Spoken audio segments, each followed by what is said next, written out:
예수께서 승천하실 기약이 차감해 예루살렘을 향하여 올라가기로 굳게 결심하시고 사자들을 앞서 보내심에 그들이 가서 예수를 위하여 준비하려고 사마리아인의 한 마을에 들어갔더니 예수께서 예루살렘을 향하여 가시기 때문에 그들이 받아들이지 아니하는지라. 제자 야고보와 요한이 이를 보고 주여, 우리가 불을 명하여 하늘로부터 내려 저들을 멸하라 하기를 원하시나이까? 예수께서 돌아보시며 꾸짖으시고 함께 다른 마을로 가시니라. 길 가실 때에 어떤 사람이 여짜오되 어디로 가시든지 나는 따르리이다.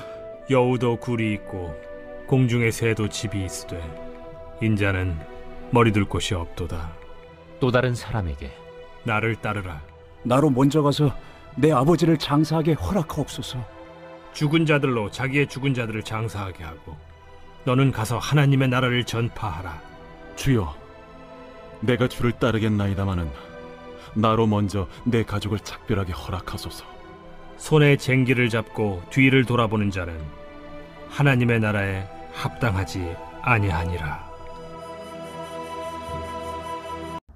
자, 51절을 보시면은 예수께서 승천하실 기약이 차감해 예루살렘을 향하여 올라가기로 굳게 결심하셨다라고 나옵니다.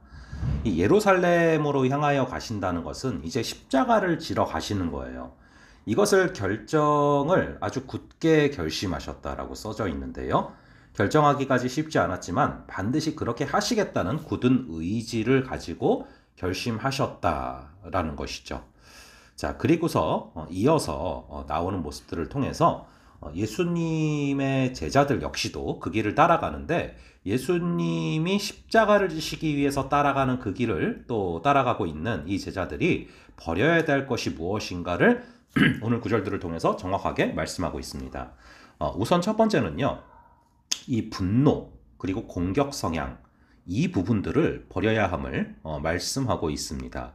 52절, 53절 쭉 보시면은 사마리아 사람들이 예수님께서 예루살렘을 향하여 가시는데 그들을 받아들이지 않습니다. 자, 이것을 보면서 54절에 보면은 야고보와 요한이 불을 명하여 하늘로부터 내려 저들을 멸하라 하기를 원하시나이까? 라고 이야기를 해요. 아마도 이 변화산 사건 이후기 때문에 이 엘리야가 생각이 났던 것 같고요. 열왕기하 1장 10절에 나오는 구절처럼 그렇게 하늘에서 불이 내려서 저들을 멸하는 것이 맞지 않는가? 뭐 이렇게 생각을 했던 것 같습니다. 여기서 우리 주님께서는 귀한 또 가르침을 또 말씀하시는데요. 이 제자들은 자신들을 반대하고 거절하는 사람들에게도 하나님의 나라의 메시지를 사랑으로 전해야 합니다. 예수님의 제자라면 적대적인 사람들과 환경 속에서도 자신들의 성품과 태도를 통해서 하나님 나라의 속성을 드러내야 하죠. 세상이 우리를 미워할 때 어떻게 대응해야 됩니까? 미움으로 대응하지 말고 선으로 악을 이기라라는 것이죠. 이 55절에 보시면은요, 꾸짖으시고 라고 나오는데요. 이게 각주에 보면요, 이런 각주가 달린 것들을 보실 수 있을 겁니다. 인자는 사람의 생명을 멸망시키려고 온 것이 아니요 구원하려고 왔다. 예, 이것이죠. 여러분, 우리 기독교인들은요, 이 베스킨라빈스의 핑크스푼과도 같은 그런 정체성을 갖고 있어야 됩니다. 이 베스킨라빈스에서 핑크스푼을 통해서 31가지 맛을 다 조금씩 볼 수 있잖아요. 마찬가지로 우리도 이 미움과 절망과 분노가 가득한 세상 속에서 하나님의 나라가 어떤 것인가를 맛보게 해주는 그런 핑크스푼 같은 존재가 돼야 된다라는 것이죠. 자, 그렇게 분노와 공격 성향을 버려야 된다라는 것을 말씀하시고요. 그 다음에 나오는 내용들을 보면은 이 우선순위가 굉장히 중요하다라는 것을 강조하십니다. 보시면은 서기관 한 명이 따라옵니다.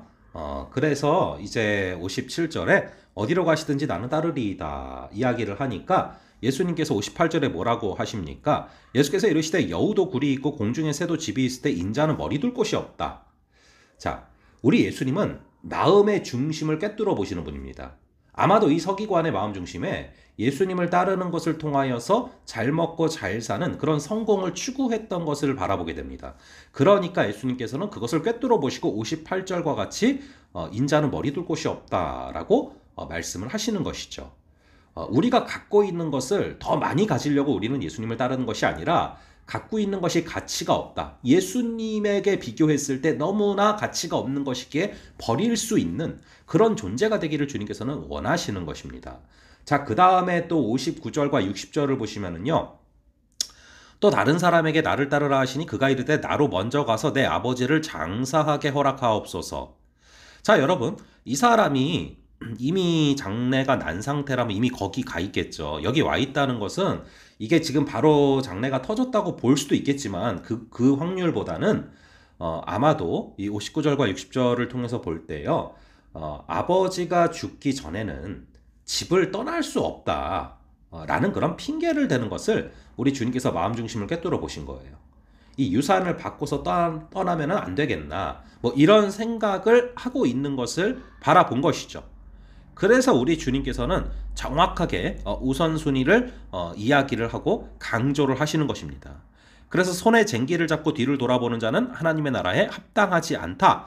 이 우선순위를 정확하게 찝어주신 것이죠. 자, 우리가 예수 그리스도를 따라 살아가면서 예수님께서 예루살렘으로 가기로 굳게 결심하신 것처럼 우리도 예수님을 삶의 주인으로 삼아서 살아갈 때에 새로운 방식으로 우리가 하나님 나라의 방식으로 결단하고 살아야 되는데 여전히 옛 성품과 삶의 모습이 남아있을 수가 있습니다. 이것을 과감히 벗어버리고 우선순위를 하나님께로 향하고 우리가 분노와 공격적인 성향을 내려놓고 나아갈 수 있는 그런 예수님을 닮은 저희가 되기를 간절히 바랍니다. 잠시 기도하겠습니다. 아버지 하나님, 우리 예수님마저도 예루살렘을 향하여 올라가실 때, 십자가를 지러 올라가실 때 굳게 결심하시는 모습을 바라보게 됩니다. 결정하기까지 고민이 많으셨고 쉽지 않았지만 반드시 그렇게 하시겠다는 굳은 결심을 하시는 것처럼 우리 역시 그런 굳은 결심을 하며 예수 그리스도를 따르는 제자가 되게 하여 주시옵소서. 예수님의 제자가 될 때 우리가 우리를 반대하고 거절하는 사람들에게도 하나님 나라를 사랑으로 전하는 우리가 되게 하여 주시고 적대적인 사람들과 환경 속에서도 우리 예수 그리스도의 성품과 태도를 통해서 하나님 나라의 속성을 드러내는 그런 핑크스푼 같은 우리가 되게 하여 주시옵소서. 아버지, 우리의 마음 중심을 보심을 다시금 바라봅니다. 예수님을 통해서 잘 먹고 잘 사는 것이 아니라 예수님을 따르는 것에 우선순위를 두는 삶, 그 어떤 것보다도 우선순위를 예수 그리스도에게 두는 그런 삶이 우리의 삶이 되게 하여 주시옵소서. 우리를 붙들어 주실 줄을 믿사오며 감사드리고 이 모든 말씀 우리 주 예수 그리스도의 이름으로 기도합니다. 아멘. 예, 그럼 다음번에 또 뵙도록 하겠습니다.